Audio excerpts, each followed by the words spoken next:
been my experience that most guys will begin their story of younger years, of all their physical prowess, their achievements, all of their accomplishments, and as incredible as it is, Madam Toastmaster, fellow Toastmasters, and distinguished guests, this is my story, and it is slightly different.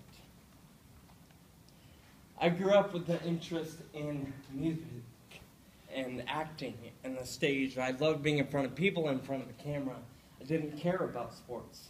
And that was okay with me because I sucked at all things sports. I struggled with being able to walk straight or run straight, talk straight, throw straight, catch straight, whatever that means. I couldn't really seem to do anything straight. And my family and I chalked this up to a lack of interest, a lack of practice. And for me, that was fine because, like I said, I simply didn't care. However, it was slightly different.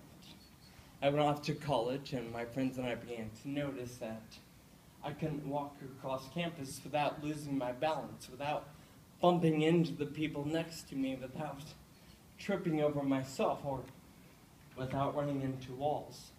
I suppose somewhere inside me I believed there was some sort of superhero-like power that would cause these walls to give way and move.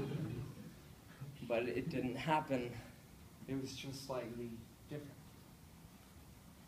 Began to notice that something was really wrong. It wasn't just a lack of interest in sports and the fact that I sucked. It was literally something was wrong. Throughout the years, people would ask me, did I struggle with dizziness or perhaps an inner ear problem, or more commonly, was I just incredibly drunk all the time?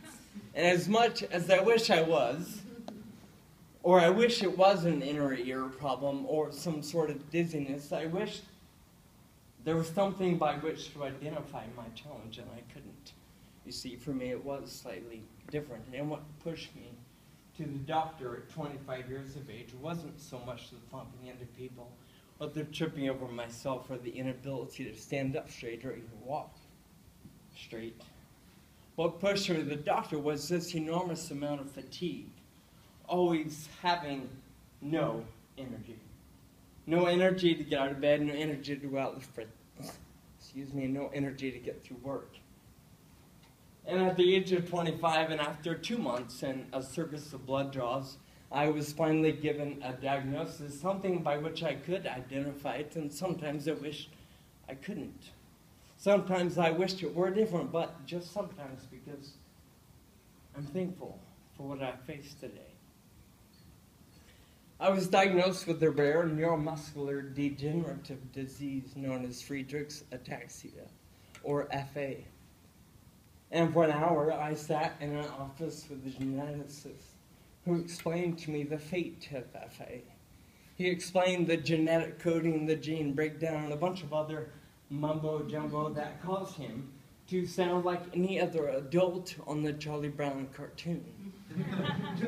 You see, to me, it was just white background noise while I tried to wrap my head around these foreign ideas he spewed out about how FA would rob me of my ability to control my arms, to control my legs, to control my speech. How easy it would be for diabetes or scoliosis to set in. How it would eventually confine me to a wheelchair and eventually end life much too early due to heart disease. You see, for me it was slightly different. And you could say the doctor was a real Debbie Downer. I left the office that day committed to doing everything I can while I can, simply because I can. I was not going to let this diagnosis or this disease slow me down or define how I live my life. Like I said, I am definitely not a natural at anything sports.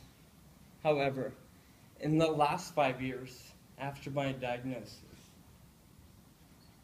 I've done some pretty amazing things. I think they're amazing. I've pedaled my bicycle from the state capital of California to Las Vegas, 650 miles. to raise money and to raise awareness for this disease, of which there is no cure or treatment for at this time. I have represented our country as a participant and a torchbearer in the Olympic Torch Relay in 2008. In 2010, I participated on a 4-man team pedaling our bicycles in what's known as Race Across America, the world's toughest sport. We pedaled 3,012 miles from the coast of California to the coast of Maryland in 8 days, all for the sake of raising awareness and raising money. For the past 2 years, I've assembled, and every year that I'll be able to do it, I will assemble a team of 12. We compete relay style in what's known as the Reno Tahoe Odyssey, a 24-hour, 178-mile relay race every June. All for the sake of raising awareness and all for the sake of defying the odds and not letting this disease cause me to live life differently. You see, there's so much we can do with what we're given. That dash is incredibly valuable and important to all of us, no matter what our circumstances or our challenges may be. There's always a way to live beyond those circumstances, to live beyond those challenges, and today I'm committed to doing so. And in doing so, I'm committed to inspiring others to do the same. Today I'm in the middle of launching an organization, a nonprofit, or a movement, if you will, that aims to improve the quality of life for those jeopardized by a disease or disorder, simply through athleticism and physical achievement. See, like I said, I'm going to do what I can, while I can, simply because I can. Mostly because the doctor told me someday I won't be able to, but in spite of that, I look at the people around me and I think, how can I help them live beyond their circumstances? You see, when the choices become less for me and the options become fewer, because tomorrow's will always be different. For me, it simply represents a different means to look at the challenge, a different way for which I live, a different way for which I fight, a different way for which I look at my challenges, and ultimately a different way for me to conquer. Thank you.